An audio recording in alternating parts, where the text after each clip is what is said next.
All right, we're here in Pasadena. We're going to the home of Castle Catering at the Romanesque Room.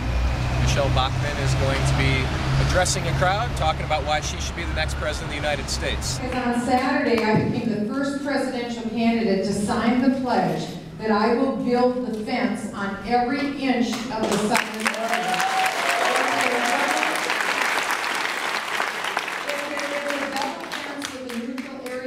And I will work with the law enforcement on the border. I was in Arizona on Monday and met with everyone from federal to local officials to the local sheriffs. And I'll tell you, they are wonderful people that are desperately trying to secure the safety of their people. And we can talk about the tragedies that are on that border, but you deal with them here in California as a border state. I will build that fence. We will build it immediately.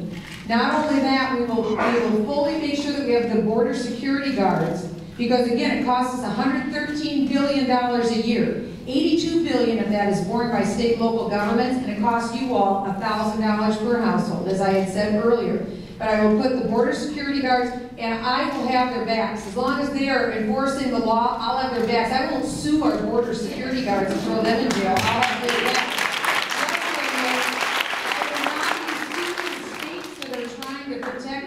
They won't need to worry about that because I will make sure that they're protected. The ICE agents that are working in the interior, I will tell them it's a new sheriff in town because quite frankly, to be honest with you, both Republican and Democrat administrations have failed us on this issue. I will tell the ICE agents that I will have their backs and they better uphold the law or they'll be losing their jobs.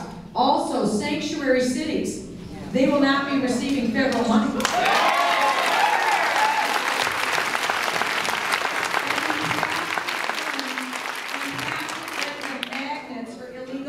In the United States. We have to be done with taxpayer-subsidized benefits for illegal aliens.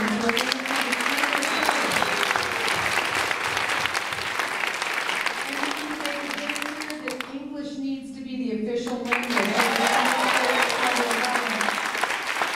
This, by the way, is a subject that we shouldn't fear talking about. Because when I talk to people, I don't see bigotry and I don't see racism.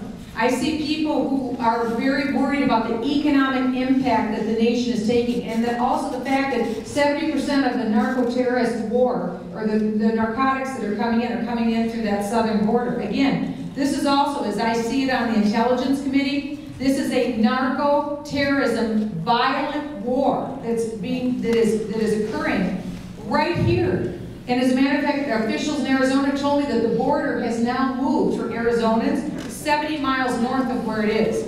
You probably understand what that's like. I just want you to know this is a vital issue. That is one of the points on my 11-point plan. It isn't that hard to turn this around. What we have been lacking is someone with the will. And I may be less than 5'2", but I want you to know this is a titanium spine.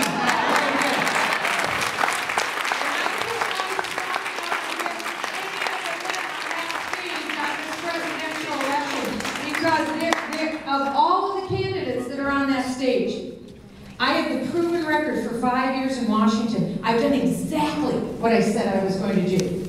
And that's what we need in the next president. I'm a fighter.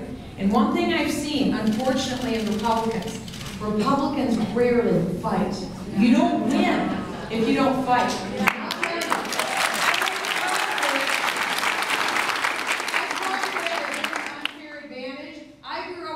Brothers and no sisters. That's the best preparation possible.